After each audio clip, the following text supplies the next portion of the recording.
این هفته خبر تو خبر داره براتون از کینگ آقا مجتبایی که مثل بابای سقط شدهش به صورت غیابی یه اسم مسخره برای سال گذاشت. شعار امسال را اقتصاد مقاومتی در سایه وحدت ملی و امنیت ملی اعلام می‌دارم. زرشکیانم در یک چنین دکوری نشست و زیرابی رفت. عزیزان همسایه ما که در دور ایران حلقه زدید، شما برادران ما هستید. این اشکال و یا فسادی که در روابط ما ایجاد شده، دعای ما اینه که خدا این فساد رو و این اختلاف رو کمک کنه که از بین بره. کاربران فضای مجازی هم از محل عجیب زرشکیان اینطوری رمزگشایی کردن و نوشتن ظاهرا این هم استخری شده.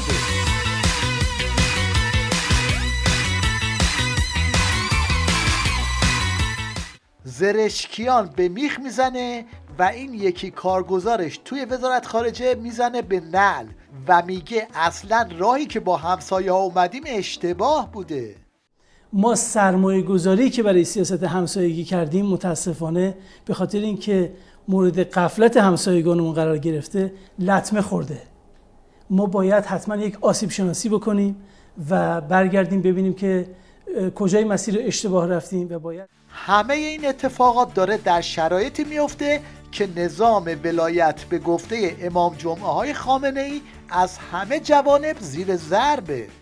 در جهت نظامی که میبینید رزمندگان اسلام دارن چه میکنن، در جهت اقتصادی، در جهت رسانه‌ای و شناختی، در جهت سایبری و اطلاعاتی، این حجمه گسترده‌ای که در همه این جوانب وجود دارد، رزمندگان اسلام در همه جهات بایستی اقدام بسیجی، اقدام جهادی داشته باشند، شب از روز نشناسند.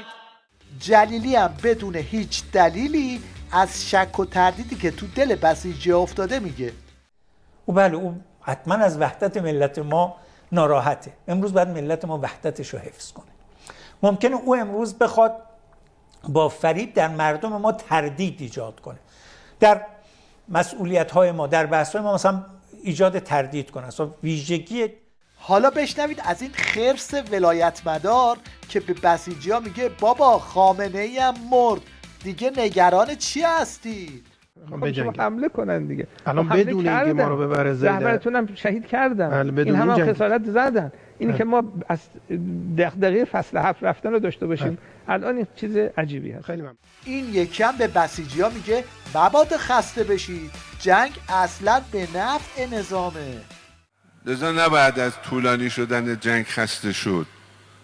این طولانی شدن از جهات مختلف به نفع ایران. البته مردم ما به خوبی متوجه خسارات و تبعات ناشی از جنگ هستند.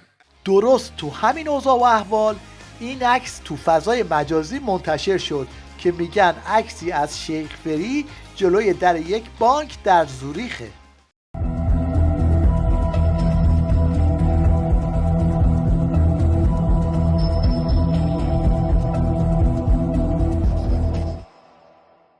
این یکی هم میگه بابا این که چیزی نیست، تو نظام دارن همدیگر رو لو میدن. بعد بهش گفتم حاجی اینا چی شده؟ گو اینا تونل پدافندی سپاه بوده، یکی از آقایون ببخشید حرومزاده اینا رو لو داده. 3 ساعت قبل خبر میدم به بچهای پدافندی، میگن آقا مقر لو رفته میزنن تو. 3 تا گوشه تونل رو زده بودن، 42 نفر داخل تونل گیر افتاده بودن. توی این اوضاع و احوال برای اینکه به بسیجی ها روحیه بدن از این نمایش‌های خیابونی را انداختن.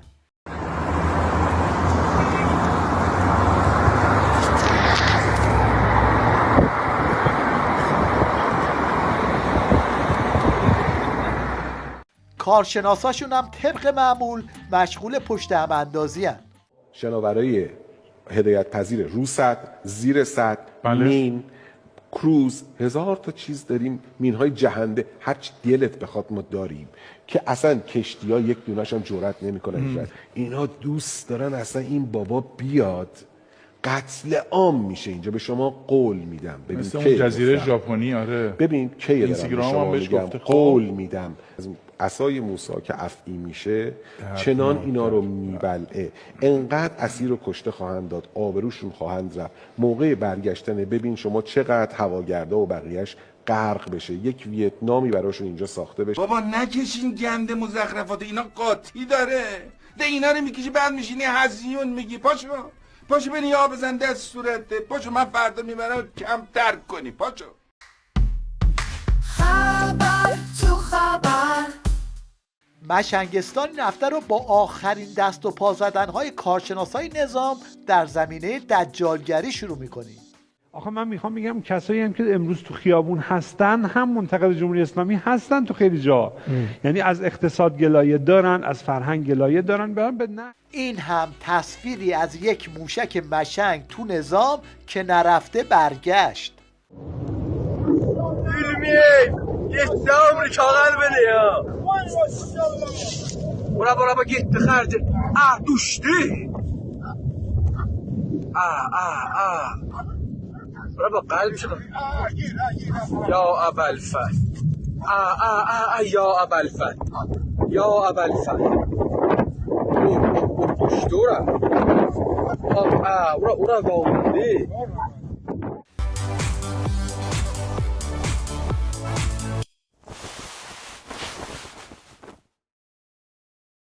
در پایان توجه شما رو به یک کلیپ ابتکاری جلب می‌کنیم که این روزا تو فضای مجازی وایرال شده.